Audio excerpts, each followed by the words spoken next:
IIT ఢిల్లీలో చదువుకున్న నలుగురు ఫ్రెండ్స్ కలిసి స్టార్ట్ చేసిన కంపెనీ ఇప్పుడు లాజిస్టిక్స్ డెలివరీ చేయడంలో సీదా అమెజాన్ కంపెనీకే పోటీ ఇస్తుంది. 2015లో ఐఐటీ ఢిల్లీలో చదువుకున్న అభిషేక్ బన్సల్, వైభవ్, ప్రహర్ష్, గౌరవ్ అనే ఈ నలుగురు ఫ్రెండ్స్ కలిసి షాడో ఫ్యాక్స్ అనే కంపెనీని పెట్టారు. అదే టైంలో Amazon company same day delivery అనే ఒక కొత్త ఫీచర్ తీసుకొచ్చింది.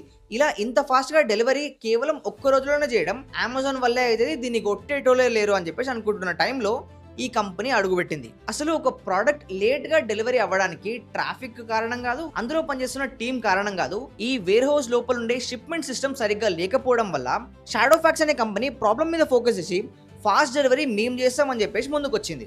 అమెజాన్ కి పోటీగా ఫాస్ట్ డెలివరీ చేయడం కోసం మెయిన్ గా వీళ్ళు 3 స్టెప్స్ ఫాలో అయ్యారు. ఒకటి, ఇండిగో వాళ్ళతో పార్ట్నర్షిప్ చేసుకున్నారు. అలా పక్క దేశాల్లో ఏమైనా ఆర్డర్స్ ఉంటే అవి ఫాస్ట్ గా డెలివరీ అవ్వడానికి. 2, 50 కోట్ల రూపాయలు ఖర్చు పెట్టి ఒక పెద్ద ఆటోమేటిక్ సిస్టమ్ ని డెవలప్ చేశారు.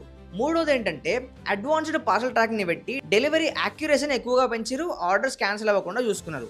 ఇంకేముంది, తిప్పి కొడితే 10 ఏళ్లలో 15,600 పిన్ కోడ్స్ లో 2,500 సిటీస్ లో 47 లక్షల స్క్వేర్ ఫీట్ల లాజిస్టిక్ వేర్ హౌస్ ని కట్టి గ్రోసరీస్, క్విక్ కామర్స్, మెడిసిన్స్ అని హైపర్ లాజిస్టిక్స్ అంటూ బ్లింకిట్, ఫ్లిప్కార్ట్, మీషో లాంటి కంపెనీస్ కి సర్వీసెస్ అందిస్తున్న ఏకైక కంపెనీ ఈ షాడో ఫ్యాక్స్. ఇలా వీళ్ళు కేవలం ఈ ఇయర్ 2026 లోనే 72 కోట్ల 60 లక్షల ఆర్డర్లు ఆల్రెడీ డెలివరీ చేశారు. దాని నుంచి 4,200 కోట్ల రూపాయల రెవెన్యూ కూడా జనరేట్ చేశారు. అండ్ ఈ నలుగురు ఫ్రెండ్స్ కలిసి ప్రజెంట్ ఈ కంపెనీతో 7,000 కోట్ల సామ్రాజ్యాన్ని నిర్మించారు.